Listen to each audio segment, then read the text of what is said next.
ஒரு பொண்ணு சொல்லுது, என் புருஷனை விட அவரைத்தான் ரொம்ப பிடிக்கும். இன்னொன்னெல்லாம் சொல்றது மிக கேவலம். ஒருத்தர் அத்தனை வச்சுக்கிறேன், ஒருத்தர் இத்தனை வச்சுக்கிறேன், எங்காலுக்கு என்னன்னு போகுது.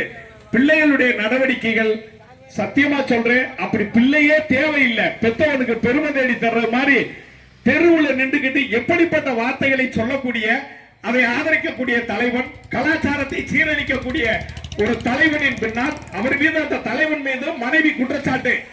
ஆனால் அவருக்கு இல்லீகல் கான்டாக்ட் இருக்குன்னு சொல்றாங்க. ஆனா அதை ப்ரூவ் பண்ற அல்லது சமரசம் செய்தார்கள், போரை நிறுத்தினேன், அல்லது ட்ரம் வாய் திறக்கவில்லை. வாய் திறந்தால் அவரால் ட்ரம்ப் வந்தார். மோடி அவர்கள் ட்ரம்பினுடைய அனுமதியை எதிர்பார்க்கிறார். ஒரு மாதத்திற்கு நான் அனுமதி அளிக்கிறேன் என்று ட்ரம்ப் சொல்கிறார். அதற்கும் மோடி வாய் திறக்கவில்லை. அப்பொழுது இந்தியாவை ட்ரம்ப் ஆண்டு காலமாக போகிறது. ஆனால் தமிழ்நாட்டில் எந்த பொழுதும் போதுமான உணவுப் பொருட்களும் மக்களுக்கு அத்தியாவசியமாக பயன்படுகின்ற பொருட்களும் இருப்பு வைத்திருக்க வேண்டும். இன்று பார்த்தால் எல்லா பெட்ரோல் டீசலை நம்பித்தான் இந்த சமூகம் வாழ்ந்து கொண்டிருக்கிறது. அனைத்து விலைவாசி உயர்வுகளுக்கும் அது காரணமாகிவிடும். பெட்ரோல் டீசல் விலை உயர்கின்ற பொழுது லாரியினுடைய வாடகை உயரும், வாடகை உயர்கின்ற பொழுது ஏற்றி வரக்கூடிய சரக்களின் பொருள் உயரும். இப்படி தொடர்ந்து விலைவாசி ஏற்றத்தை உருவாக்குகின்ற ஒரு அரசாங்கம் நமக்கு தேவைதானா என்பதை நினைத்து பார்க்க வேண்டும். 15